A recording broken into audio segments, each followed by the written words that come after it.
Bismillahirrahmanirrahim. Assalamualaikum warahmatullahi wabarakatuh. Alhamdulillahirabbil alamin wassalatu wassalamu ala asrafil anbiya'i wal mursalin wa ala alihi wa sahbihi ajma'in amma ba'du.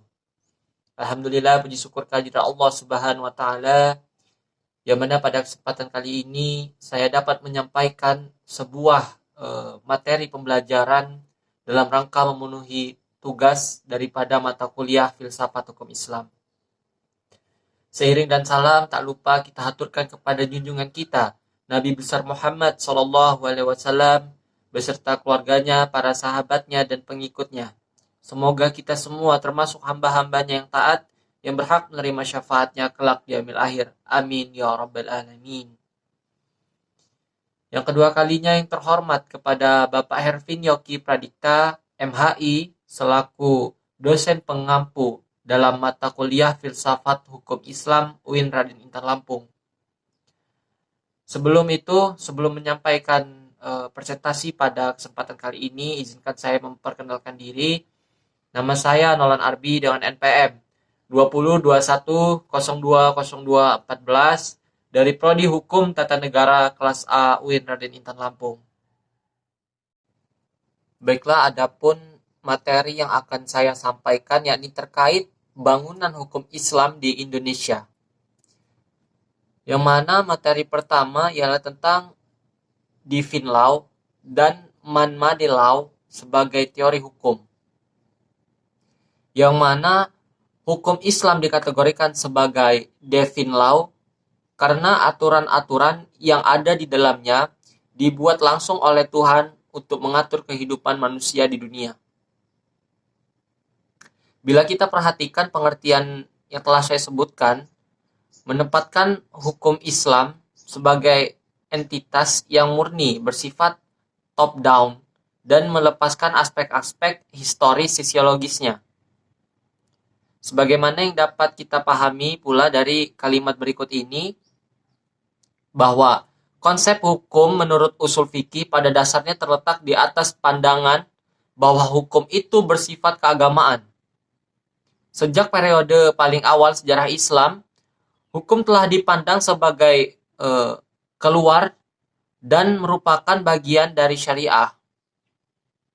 Adapun syariah sebagaimana telah dijelaskan bahwa syariah merupakan pola tingkah laku manusia yang diatur oleh Allah Subhanahu wa taala.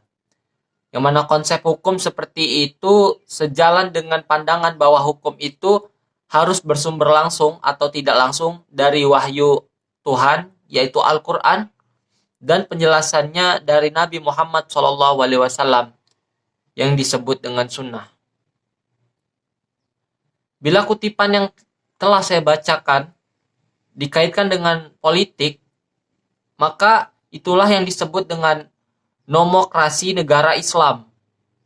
Yang mana sifat nomokrasi negara Islam menunjukkan kepercayaan terhadap supremasi hukum suci yang menjadi sumber otoritas pemerintahan. Sedangkan peraturan suci seperti secara inheren memiliki karakter supernatural dan yang luar biasa. Nah, ikatan-ikatan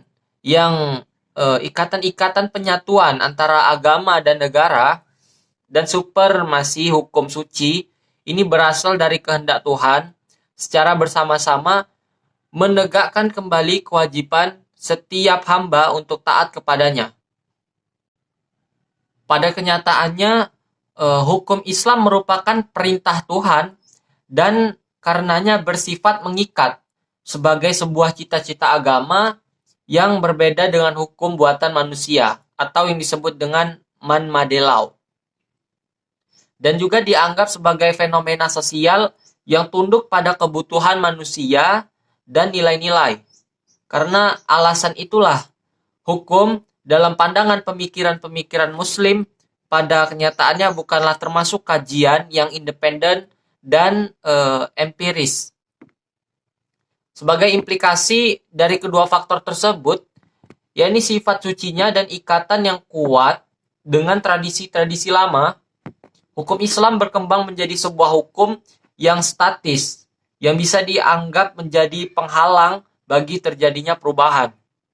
Untuk materi berikutnya yakni terkait pembangunan hukum di Indonesia, yang mana dalam rangka pembangunan sistem hukum nasional, pemerintah menerapkan kebijaksanaan untuk memanfaatkan tiga sistem yang eksis atau disebut dengan living law, di mana di Indonesia yaitu sistem hukum adat, Islam, dan Barat atau dari negara Belanda, yang mana sebagai bahan bakunya dari ketiga sistem hukum tersebut sangat berkontribusi dalam pengembangan hukum nasional. Yang mana tatanan hukum nasional di Indonesia itu harus mengandung 5 ciri. Di antaranya itu yang pertama, satu, berwawasan kebangsaan dan berwawasan Nusantara. Lalu yang kedua, mampu mengakomodasi kesadaran hukum kelompok, etnis, kedaerahan, dan keyakinan agama. Yang ketiga, sejauh mungkin berbentuk tertulis dan terunifikasi. Yang keempat, bersifat rasional yang mencakup rasionalitas efisiensi, rasionalitas kewajaran, rasionalitas kaidah, dan nilai. Lalu yang kelima, responsif terhadap perkembangan aspirasi dan ekspektasi masyarakat.